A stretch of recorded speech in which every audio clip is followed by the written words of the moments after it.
This is TechCrunch.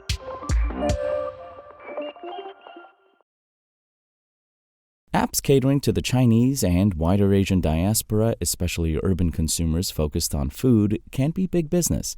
Now, HungryPanda, one of the trailblazing startups in that market, is announcing more funding to double down on the opportunity. The food delivery app, founded in London and aimed squarely at Chinese and other Asian consumers living outside their home countries, has picked up $55 million. The company will use the capital to continue building its existing business and expanding into new categories like groceries, it said, as well as to make more acquisitions and update its tech, specifically with a focus on more AI and machine learning to optimize operations.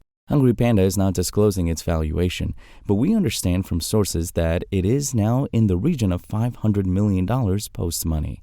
For context, the last valuation PitchBook lists is from 2020 and is just over $289 million. The startup has raised $275 million to date. The startup, founded in 2017, claims to be the largest of the Asian overseas food delivery platforms, competing against the likes of Fantuan, based out of Vancouver, and Grub Market-owned Fresh Go-Go, based out of New York.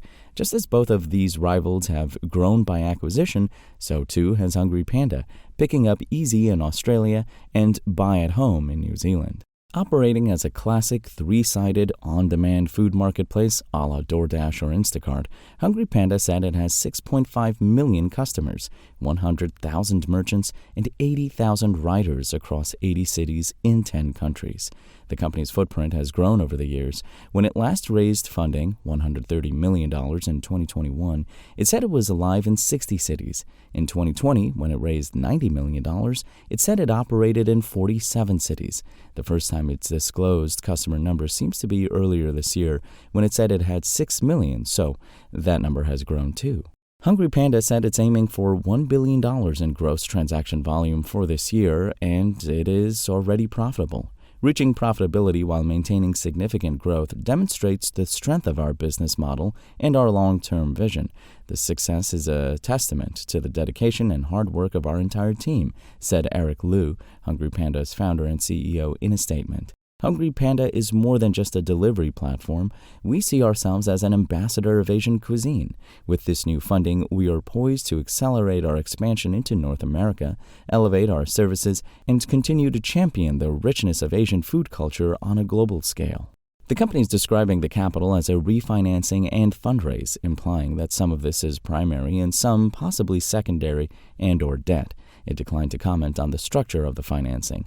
We have reached out to investors to clarify and will update if we learn more.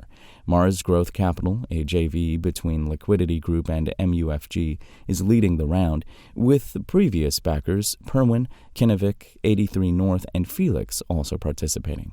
Eric Liu started HungryPanda after wanting such a service himself. As a student at the University of Nottingham, he discovered that while there were Chinese restaurants in the city, Chinese students like himself found it nearly impossible to order from them. Menus were in English, and the translations were nearly meaningless, and sometimes the food had been criminally adjusted to meet British palates. As Liu has told us previously, this was a bigger problem than it might be for some other groups of expats. Chinese people prefer to eat traditional food, he said, and they take the business of eating very seriously. HungryPanda was a solution, an app in Chinese that provided all the information to students like him in a format that they could actually use. It would include items that typically might only be offered on side menus to Chinese customers in Mandarin, if at all, if they were eating at the restaurant itself. HungryPanda's initial focus on the younger demographic, specifically students, helped it bypass some of the trickier unit economics of food delivery platforms. While apps like Deliveroo were built around the idea of making 2 deliveries per hour per driver to make every hour profitable, HungryPanda was used by people ordering family style, where orders are doubled or even tripled, making individual deliveries more profitable. It's notable that other apps catering to a wider pool of users have adopted some of those mechanics over the years. That has evolved since HungryPanda now targets a wider group of customers beyond students living in dorms, but Liu believes it's still nailed matching what it offers to what its users want, which it plans to apply now also to groceries. Thanks to our combined Eastern and Western cultural background, we not only comprehend the operational challenges that Asian food merchants face abroad, but we also have a thorough grasp of the needs of Chinese and Asian expats living overseas, Liu said in an emailed interview. This allows us to effectively and accurately meet the demands of both sides, ensuring a seamless connection between supply and demand. The Chinese diaspora of first-generation consumers alone is estimated now to be at over 50 million people globally, even before you count other generations of immigrants and people from Asian countries beyond China. But while originally the app was only available in Mandarin, it really did focus on one market.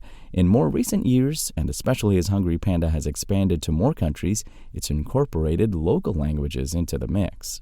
That's partly because the app has scaled to providing services to a wider group of Asian customers, which might also include second- or third-generation people who don't speak native languages as well, but also because HungryPanda has found wider popularity with foodies who are not Asian, but simply like to seek out authentic food experiences. The app is available in English, Chinese, French, Japanese, and Korean, Liu told TechCrunch. The formula is popular enough that a number of other apps also targeting Asian consumers have sprouted up. There are examples of how a swarm of consumers chattering about authentic Asian food have created whole destinations out of some towns.